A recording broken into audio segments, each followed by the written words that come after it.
call order. Dr. Diggin will lead us in the pledge. For tonight, we have some FFA students that are going to lead us. Attention, salute, pledge. I pledge allegiance to the flag of the United States of America and to the republic for which it stands, one nation, under God, indivisible, with liberty and justice for all. Thank you. Call the roll, please.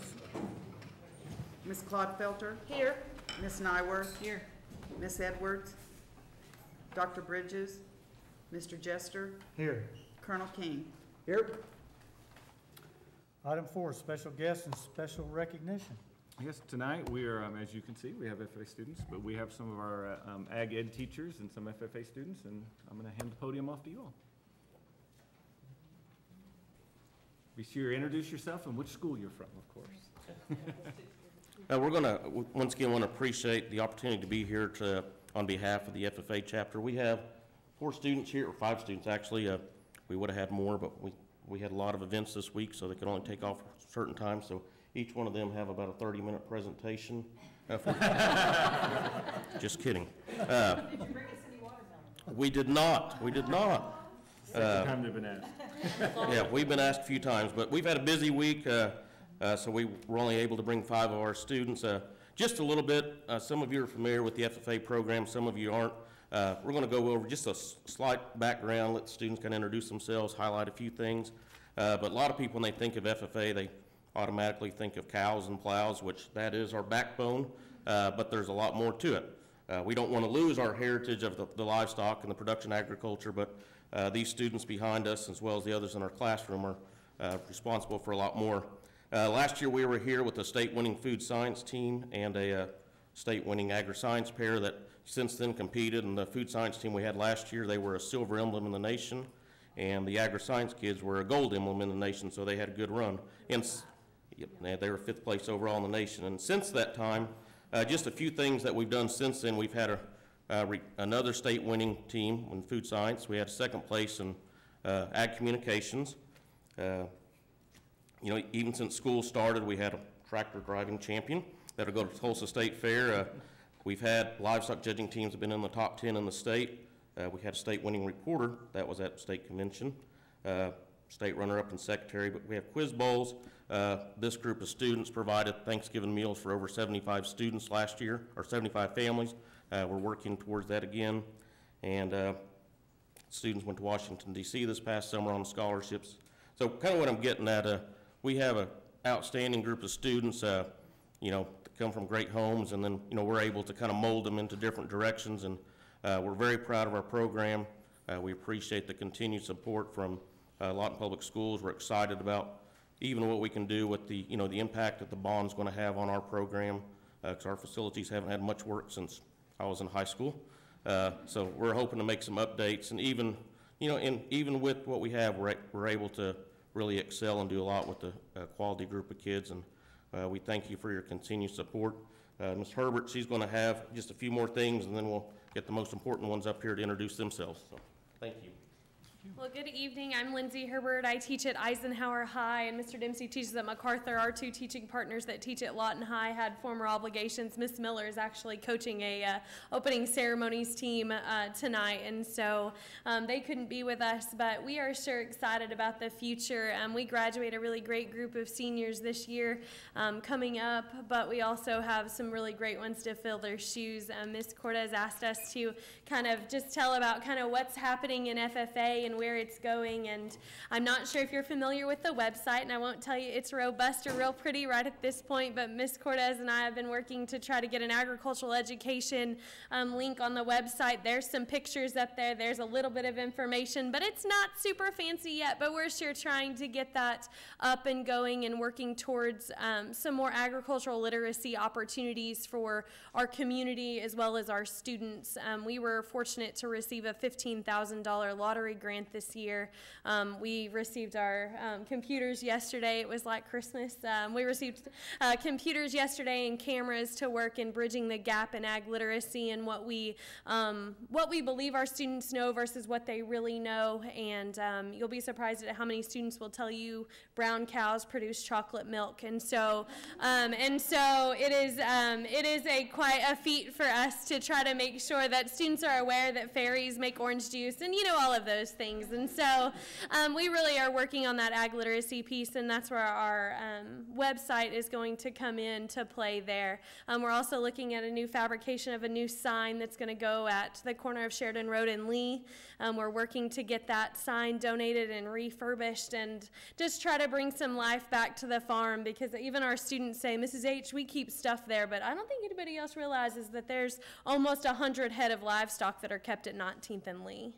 And so those are some of the things that we're really proud of and we're working to accomplish. And so, but we'll let the kiddos introduce themselves and kind of where they're from and what they're involved in. And so, Gabby, if you want to start, and then you guys just fall in. Hello, everyone. My name is Gabby Barber. I'm actually our Lawton FFA president, so I'm really glad I get to be here. Kind of like Mrs. Herbert said, my side of ag comes through agricultural communications and ag literacy. I don't have a farming background, but I've come a long way in terms of how much I know and how much I've been able to do. In that realm, I have 3 state winning titles and 1 state runner-up title, so I've learned a lot along the way. And in that realm of agricultural communications, I do prepared public speaking, and I have an agricultural communications proficiency book that I work on. So those are my main things. Thank you.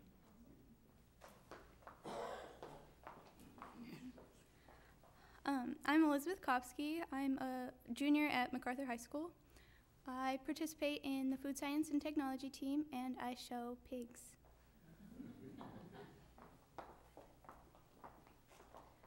Hi, my name is Kylie Ash. I'm a sophomore at Eisenhower High School. I show sheep, and I'm on the agricultural communications team. Hello everyone, my name's Colby Gilpin. I go to MacArthur High School and I'm in 11th grade. Some of the things that I'm involved in within our chapter is I show cattle. I'm also involved in prepared public speaking, and I do a lot to do with tractor driving or anything like that because I grew up on a farm, so it comes natural.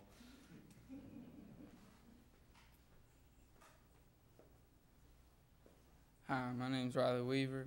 I go to MacArthur High School. I'm a 10th grader, and I'm a treasurer for the officer team, and I show pigs.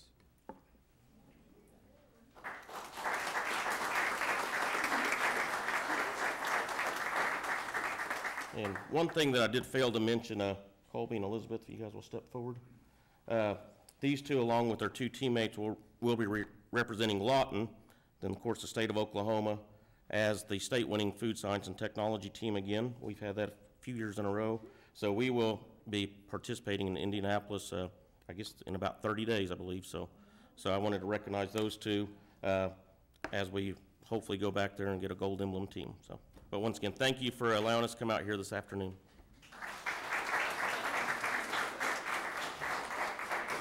And you all are welcome to stay, but you're also, if you have things to do, we understand. This is great for public speaking. Yeah, they did a great job. Thank you. Just for a follow-up, the ag program, each ag program at the high school received $14,000 this year from the bond, and they're already planning that funding. Wow. If So you 40 haven't ever attended one of their events, Tuesday night was their annual watermelon feed for the beginning of the year, and they go through the opening ritual, and it is really a neat thing to see. So if you get the opportunity, I encourage you to go. I've been there in the past and meant to be there on Tuesday. Yeah, it was good hot dogs and watermelon. It's serious stuff, it really is. But that's all I have for special guests. Okay. Item number 5 is departmental reports. We have a very light departmental reports. Do we have an attachment on that one? I don't have an Nope, attachment I don't on have an that. Okay, well then we'll have one at the next time. Business operations I and followed it. educational services reports. So nothing on item 5A unless anybody has any questions, I suppose. Okay. Item 6 is the architect's report. For the architect's report this time, this is the, once a month we'll do a written one, and Corey Miller has provided the board with a written update to see if the board has any questions. How come we're doing a written one? We don't want him to come every time, because I really like to see him. He's gonna be here at least once a month. He comes All right. once a So he's planning on coming the 15th. All right.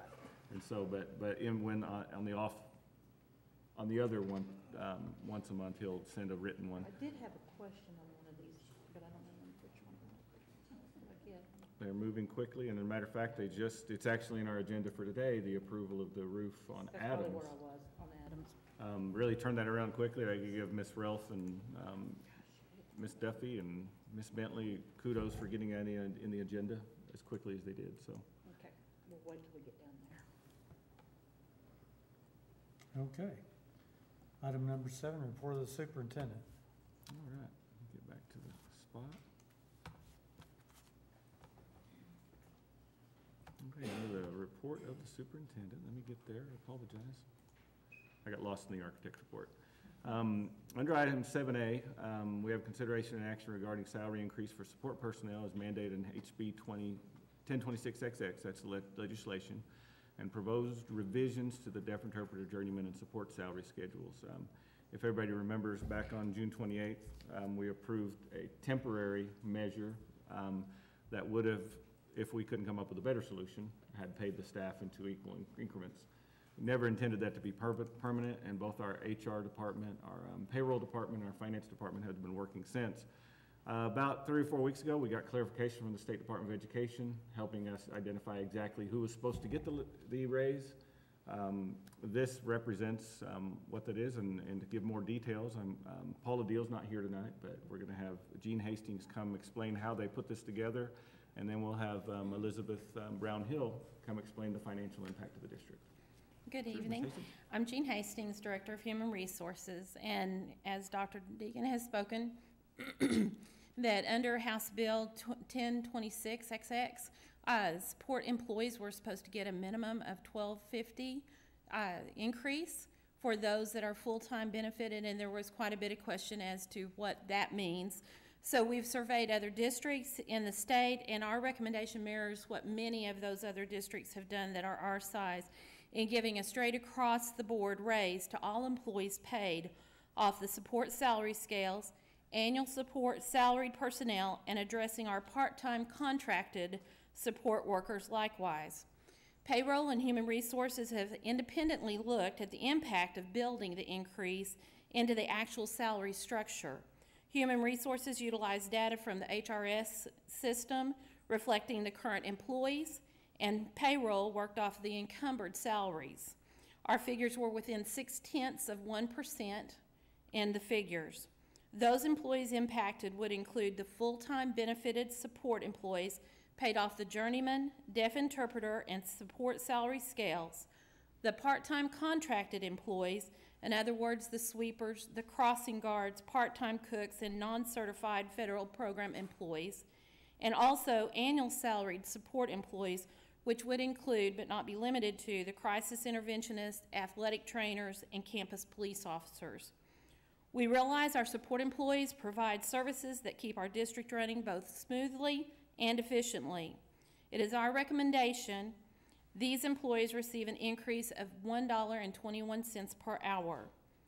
Payroll would be able to have this increase reflected upon your action tonight on the October 1st paycheck, if approved, and would back pay wages on a separate payroll during the month of October.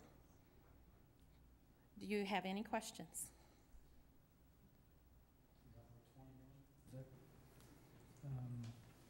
Trying to recall.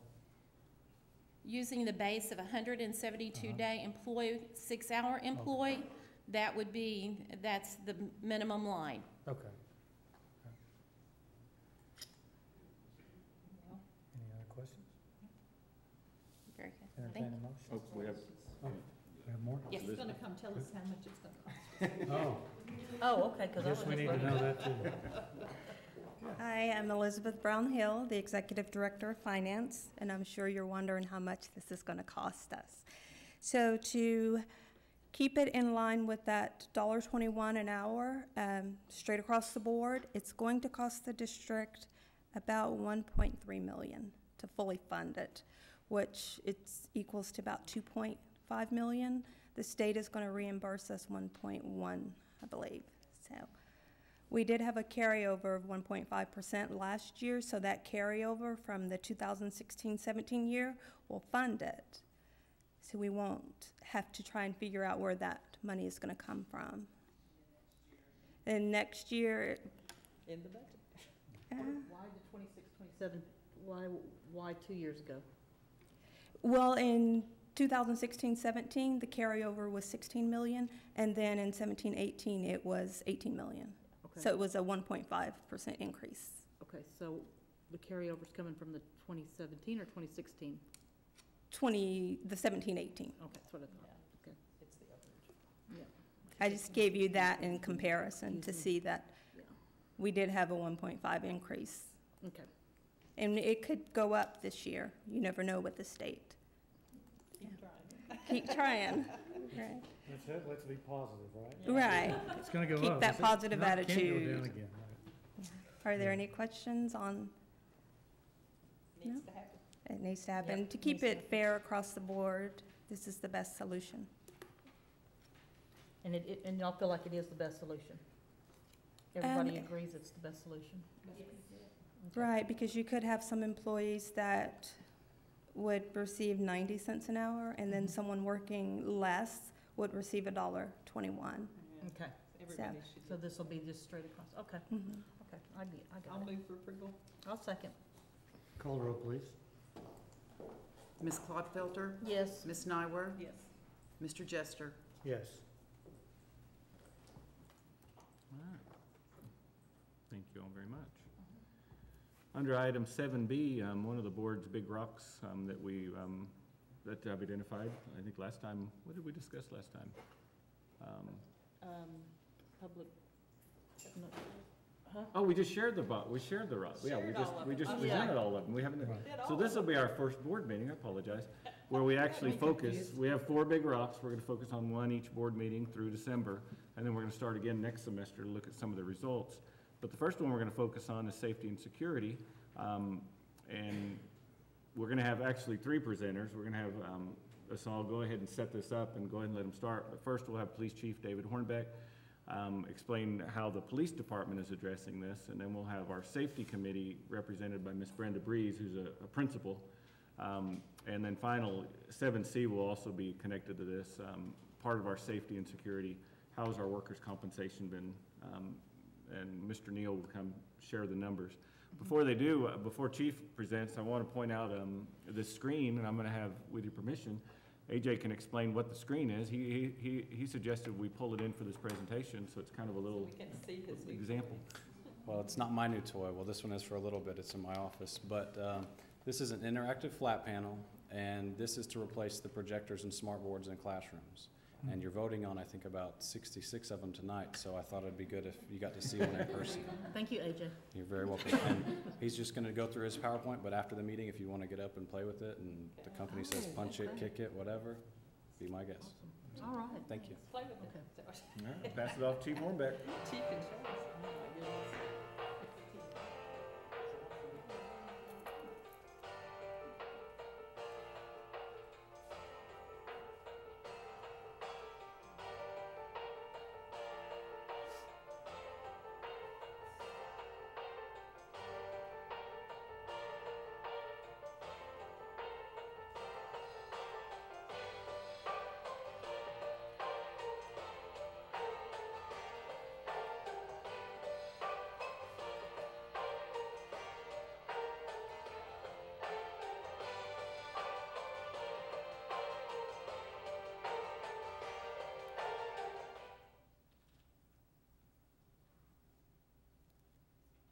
Okay, the Lawton Public School Police Department is a fully accredited police department by the state of Oklahoma, which is governed by the Council on Law Enforcement Education and Training. And we have full arresting powers, full authority, as any other police agency in the state, no different than the Lawton Police Department. Our jurisdictional boundaries lie within any property that is owned, leased, or rented by Lawton Public Schools. The current staff we have is 14 full-time police officers, and we have 15 reserve police officers on staff, and we utilize those officers in case an officer calls in sick, has a court appearance, or some other necessity in their life they have to miss work. Those officers are available to come in and fill in for those. And a lot of those officers have worked for the district before, and they rescinded their full-time position, went on as a reserve, and they're still available to us. So we're getting experienced officers working for us when our experienced officers are out, which is a very great benefit to the department. Security measures we've worked on last year and this year. We do have one point of entry at all locations in the Lawton Public School facilities. We use metal detectors in all of our secondary schools. Every child, every day, at every secondary location is checked. They run through a metal detector, and every bag is checked and gone through before that child is allowed to enter into the building. Tardies and late arrivals, and any child that is left for a dental appointment, doctor's appointment, or something to that effect during the day, was required to come in the front door. They're either walk through a metal detector or scan with a scanning device. They're required to report to the main office where their bag is checked again if they've already come in that morning and left for some reason. And also on our campuses that have off-campus lunches on our high schools, all those students, when they re-enter the building, are checked again. They go through the metal detector, and bags are checked once again on all students. All visitors are required to report to the main office in every facility at Lawton Public Schools. And as you know, I don't think I'm pointing this right, we utilize the Raptor Visitor Management System.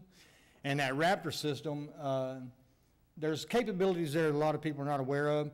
It does do an automatic sex offender registry check when we scan an ID or manually enter a person into that system.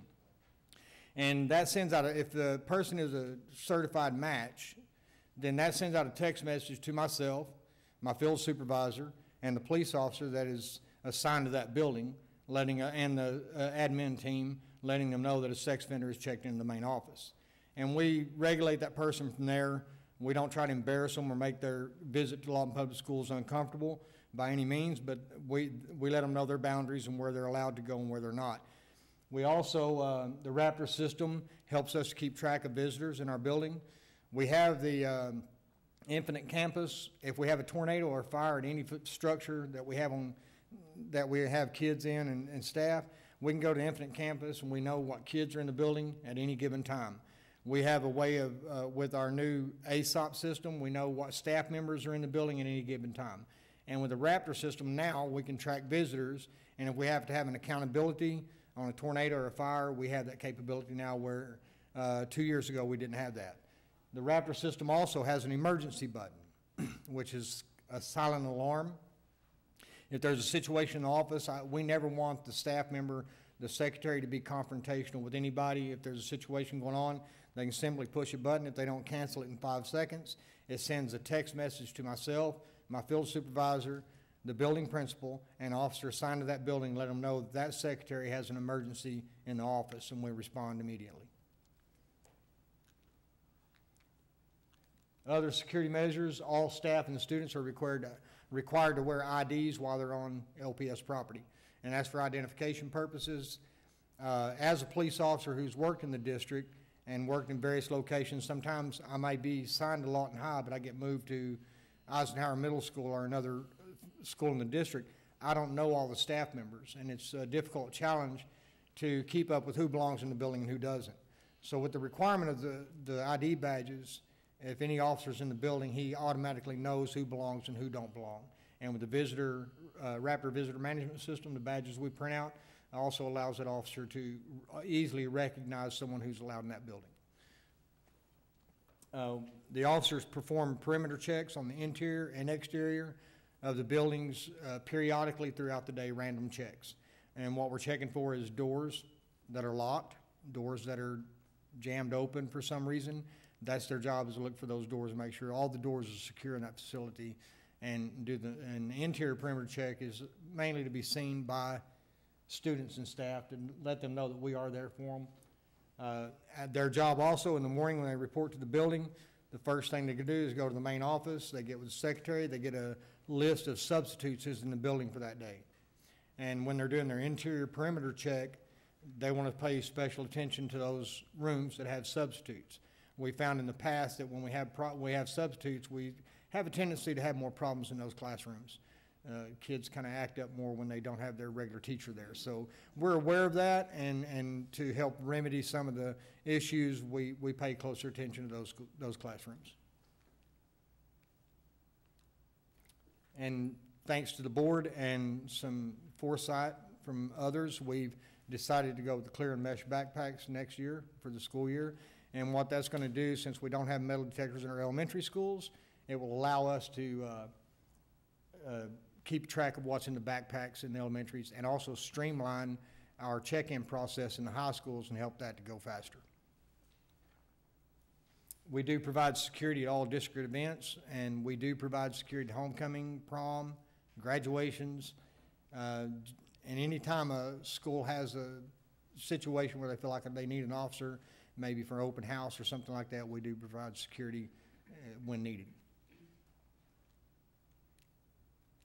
Our professional development, we currently employ 6 officers that are CLEAT certified by the state of Oklahoma. They're certified instructors, which means they can instruct our officers on curriculum that is mandated by the state. And that's just really great for us, because used to we'd have to send officers out to Ada or Oklahoma City, other places that were holding training classes, and our officers they'd have to be gone for a day. Now we're required to do professional development within the schools. We have days that are set up that we do those, and so we can take advantage of those days and do the training right here in Lawton and have all of our officers we train together. And before we'd have to send maybe 1 or 2 out, because we can't afford to send all 14 officers out to get trained on the same day. So now we can train all the officers on the same day. We can train together, and helps build that camaraderie between our officers. CLEAT mandates that our full-time police officers have 25 hours of accredited training every year. We've raised the bar for the Lawton Public School police officers. They're mandated 40 hours. And the same mandate is on our reserve officers. They're mandated 8 hours by CLEAT. And one thing about the mandated hours, the 25 for the full-time officers, 2 of those have to be a mental health credit, and on reserves, 1 of those have to be a mental health credit. So we've taken the step up on the reserves as well, and they're mandated to have 20 hours of CLEAT accredited training every year. We also do the CIP training, first aid, and that's all coordinated through Douglas, the Douglas Center here. We coordinate with them and do all of our CPI and CPR.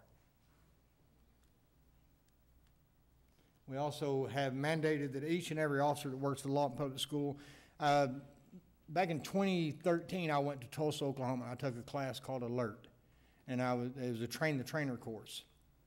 It was a 40-hour course, and I was afforded to go, and it basically taught me how to train officers how to deal with an active shooter. And it was the best class I think I've ever been to since I've been a police officer. I brought that back to the district since I've been chief. I've mandated that every officer that works for Lawton Public School has to do the 16-hour alert class, which is a 2-day class. It's a force on force. It teaches officers how to deal with an active shooter. And they learned a lot from the Columbine deal, and now it's kind of a boots on the ground type mentality. Sometimes if one officer is there, he can deal with the situation. Gives him the confidence, and the training gives him the confidence to do that. And it's just a really great opportunity for officers to receive training that we normally wouldn't have. And also I want to mention that LPSPD has, I guess you could say we adopted the crossing guards. We've designed a training for the crossing guards. We feel like we employ those people. It's our responsibility to make sure they have the training they need to do their job. We've developed a PowerPoint, and we train the crossing guards. And OSAG, which is Oklahoma School Assurance Group, they've took a look at our PowerPoint that we trained the crossing guards on. They really liked what we had, and they actually took it and done a safety video and made that part of their safety video training library, which is accessible to all the schools in the state of Oklahoma. And it's based off the training that we developed here at Lawton Public Schools. So I'm very proud of that. and proud of our department for bringing that up for our schools. And in 2018-19, this school year, we have, we've always known the need to have security for our elementary schools. And this year, we're implementing school marshals into all of our elementary schools. We'll have a school marshal, which is a certified, at least minimum certified reserve police officer stationed in every school in the Lawton Public School District, and we're hoping to have that completed by the end of at least first semester. Every officer that works for the Lawton Public School Police Department now has mandated to go through a physical agility test and pass that test. We had 11 applicants on our agility test. We had 8 pass that, the agility test. So it's not just a walk in the park, but it is challenging, but it is passable. Make sure we get good quality applicants for our police department.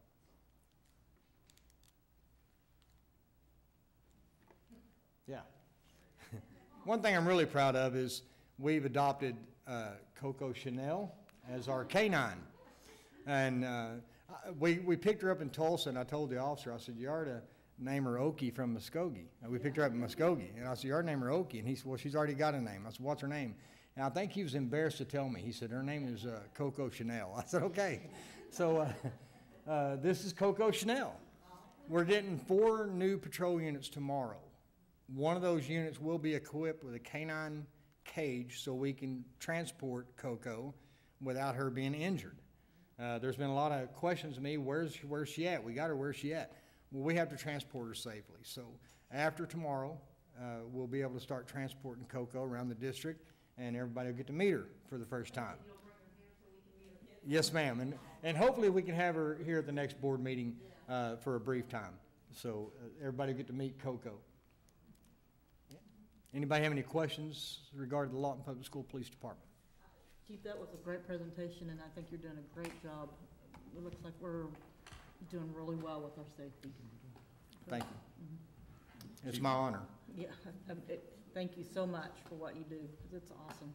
I don't add anything, but I want to let you know that Chief presented at Tulsa Union Schools last week, and several efforts were there, and he had several officers there.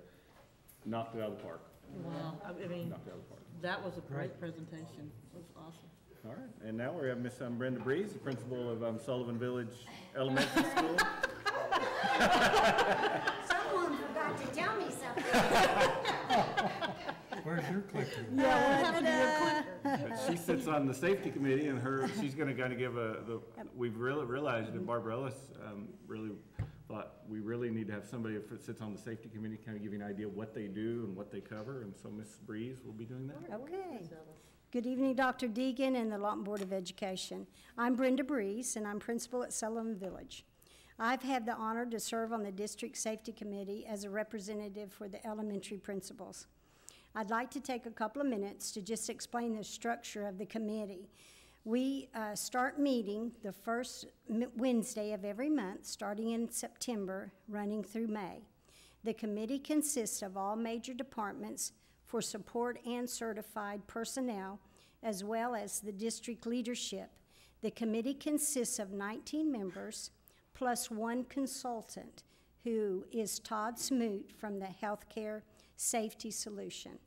Each month, Mr. Smoot reports on district monthly accident and injury reports, plus all the trends across the state. Reports are given by each department, their concerns and their successes. This year, they started a crisis by design, and it was a new item related to current trends or events in the district, and we use it to start interactive discussions on topics that may come up that we need advice on. Some of the topics which included gas leaks, how we're doing our evacuations, identification problems that come up from the Raptor system.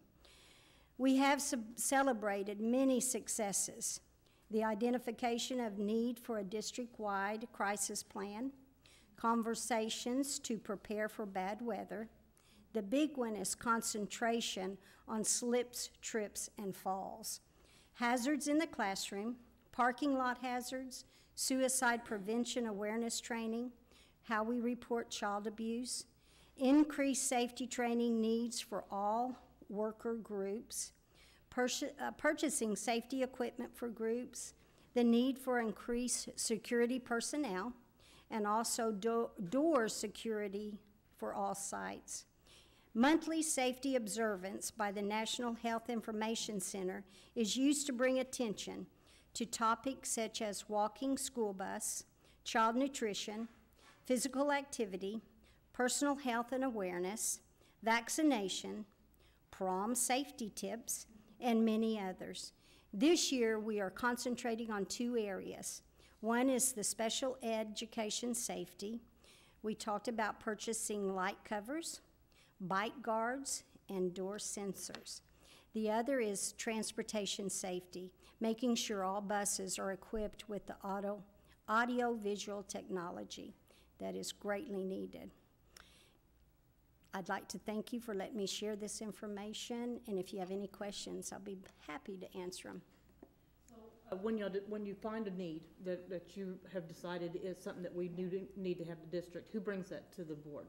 How does that come Well, to us? each department can bring a concern or an issue to our meeting. Okay. And let us know and then if it's something we need to discussed. discuss. Mhm. Okay. And solutions are hopefully found and taken back. All right. Thank you very much. Thank you. Serving on this committee? How long have I been? Several years? Probably, this is probably my 5th year. Okay. Yeah. It's been on for a while. Yep.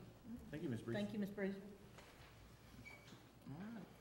And then our final presentation have to do with safety and security. Mr. Neal, and when an insurance agent tells you about the numbers, that's what matters. It's all the bottom dollar. But before Mr. Neal shares, I want to give a little bit of information. JT Neal Insurance and Insurica, which are our insurers, just gave us to our safety committee $6,452.43 donated to the district. So.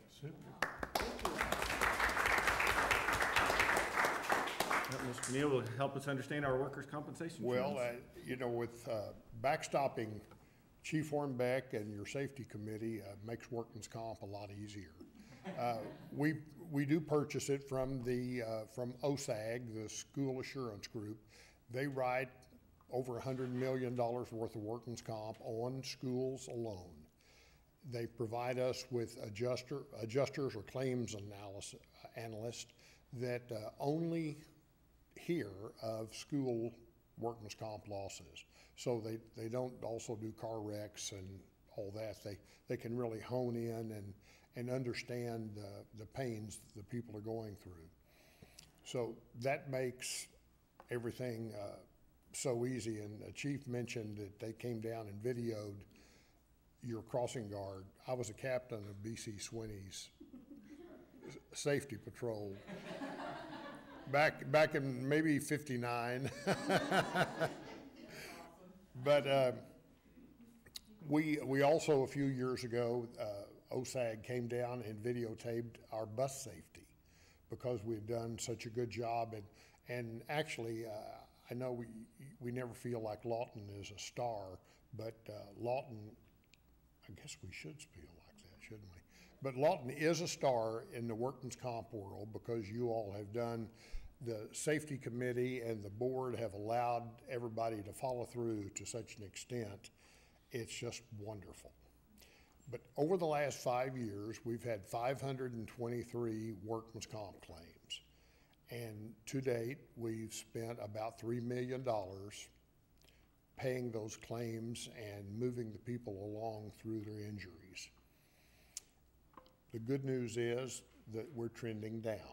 Both severity and frequency are down. And 5 years ago, the average workman's comp claim was a little over $8,000, and now it's in the low 5,000s. So this equipment that the safety committee is buying and using, the ladders, all of the dollies to move the heavy equipment, is working. We're seeing fewer serious injuries. Now, I know you're going to spend some of that $6,000 on special ed like the bite guards. That's a tough one because, you know, all the custodians can see a spot of water on the floor and mop it up, but it's a tough one, and all of the teachers and assistants that work in special ed should get a special hand because they really run into some tough situations. And all we can do is thank them. Do you all have any questions on workman's comp? It's working very successfully. We've been with OSAG for, I think, 6 years, and you have around 100 claims a year. The last couple of years, it's been less.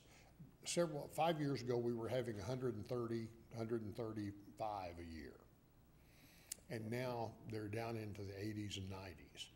And, you know, knock on wood, we're starting off with a very good year this year. And what are we seeing, what's the most common workers' comp claim? Is it a slip and fall or? It's still slip and falls. Yeah. But the special education is creeping up. Okay. Good.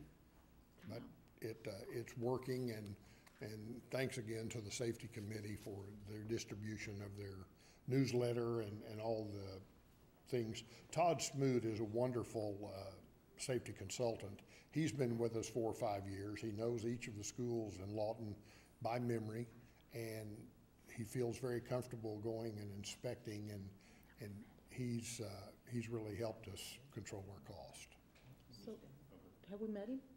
I don't know if you met. We tried to get Todd to come today, but he couldn't. He had a conflict. Okay. Oh, okay. We'll just get him down here. Very nice young man, and he does 7 or 8 school systems. Okay. Oh, just be interested to know who he is. Question, I remember at one point our workers' comp, this doesn't show a lot of variation, but there was one point about 6 years ago, our workers' comp cut in half.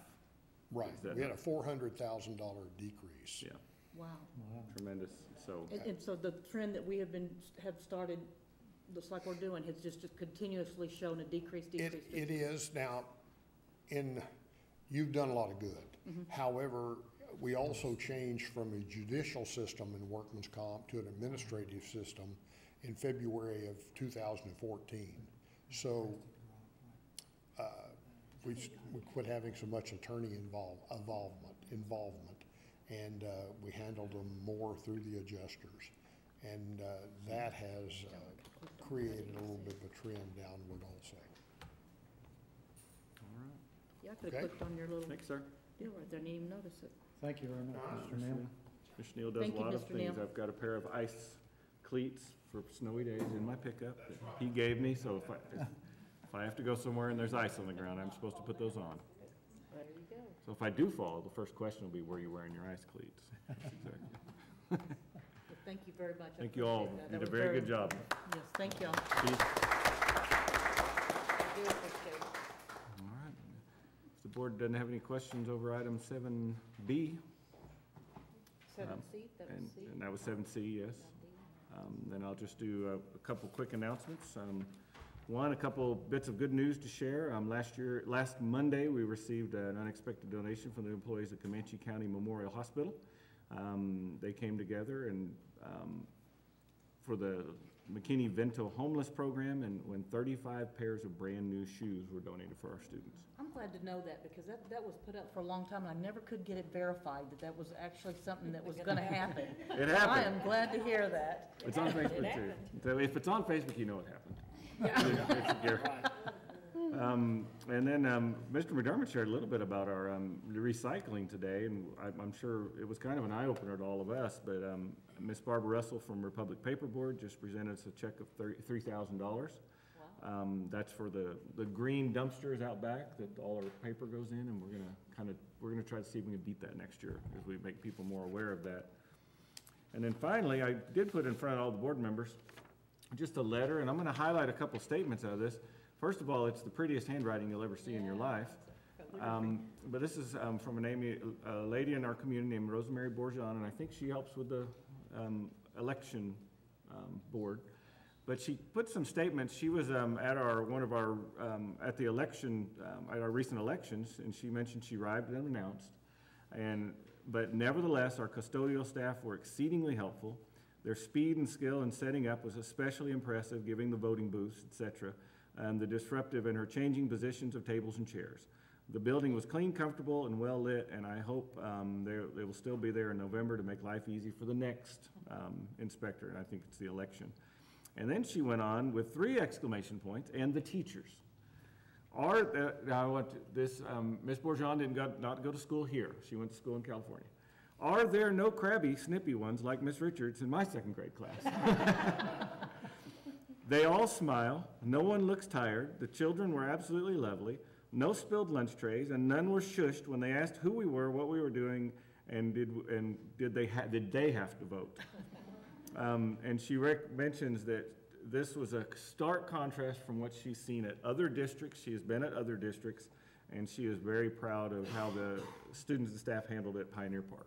And so I wanted to share that with the board. It's a great letter, not only lovely written, well written, but really speaks well. We shared this with the staff over there today, so Mr. Wynn can share it with his staff. So that reflects what I see every time I go visit a school. So I have had several people comment to me where I work. We have a lot of people that have children in the different levels, and every one of them said they do go to our schools. They're always greeted with a smile, that they're always happy to help them, and it just makes me smile every time. that's good. Unless the board has any question, that's all of my report.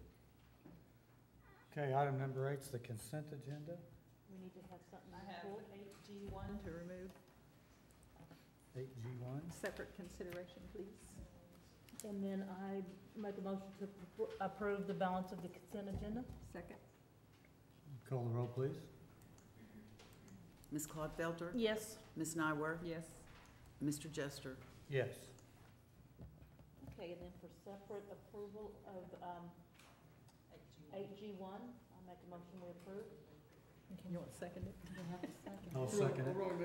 Okay, I gotta get out of here. Okay, sorry. there we go. She's catching up. I'm so used to it now. I made a motion to approve the, Kent seconded it. yeah, G1, 8G1. We don't have anybody. Can't. I second Yeah. it. Call the roll, please. Ms. Clodfelter? Yes. Ms. Nyworth? Abstain. Mr. Jester? Yes. Okay. It's nothing evil, guys. It's just sanctioning that I'd help finance with, and so I don't want to vote on my own work.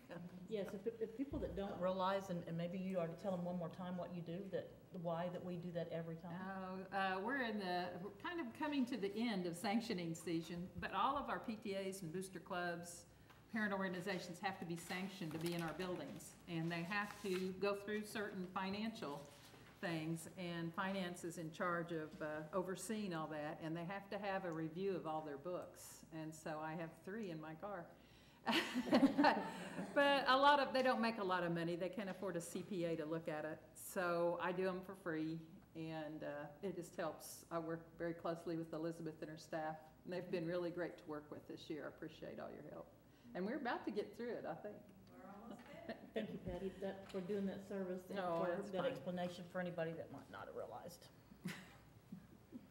Okay, item 9 is proposed executive session. I believe we need to have one tonight. I second. Wait, where am I? I've got a long ways to go here. All the way down. Gotta scroll down a long ways. Scroll. Keep on going. Okay, who made the motion? I'm sorry. Patty. Patty. And I seconded. Retain. Ms. Clodfelter? Yes. Ms. Nyworth? Yes. Mr. Jester? Yes. Would you like to invite Colonel King into here a little bit about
Call the roll, please.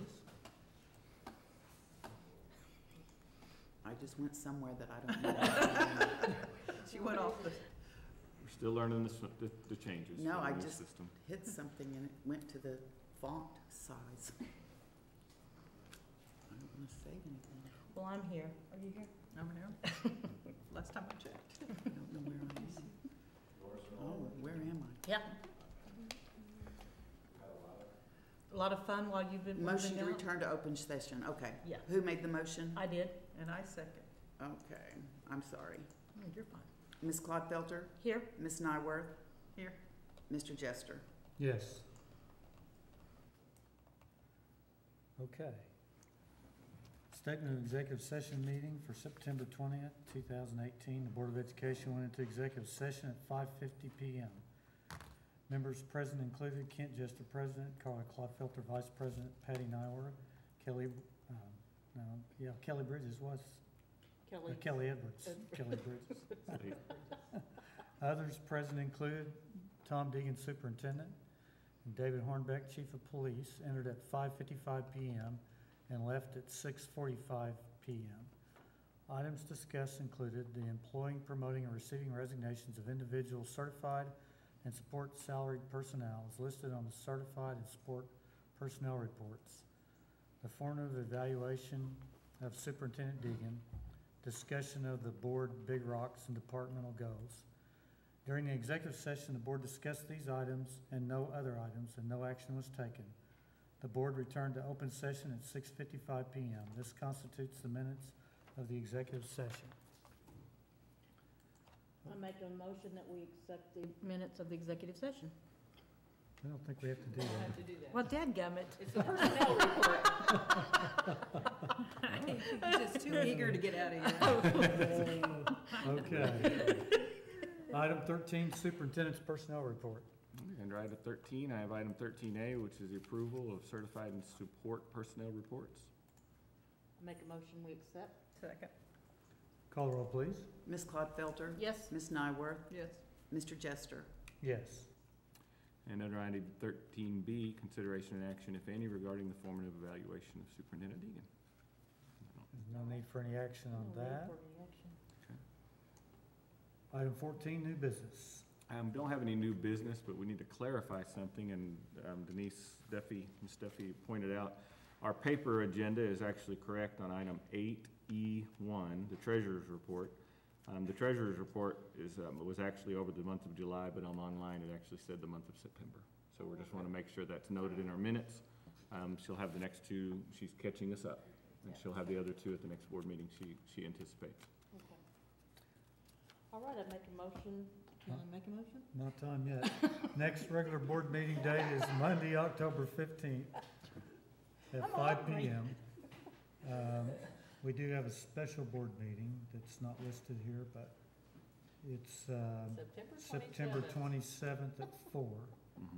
Patty's 34th birthday. Yeah, 34th. Do we have any board announcements? Just Lawton Public Schools Foundation breakfast. In the morning, I'll be Miss there at Edwards 5:30. asked me to Y'all come share on that. over. Be there. If you're not there, buy a bunch of tickets. and Starts still- at 6 if Either anybody wants way. to come eat. I'm not gonna be there at 5:30. Come at 6. I bought them last year. Nobody could get in to eat in time. Well, Okay, Carla, you're we've up. streamlined Oh, I'm up it. now. I make a motion, we adjourn. Second. Call the roll, please. Ms. Clodfelter? Yes. Ms. Nyworth? Yes. Mr. Jester? Yes. Thank you all. Thank you all. We are out of here.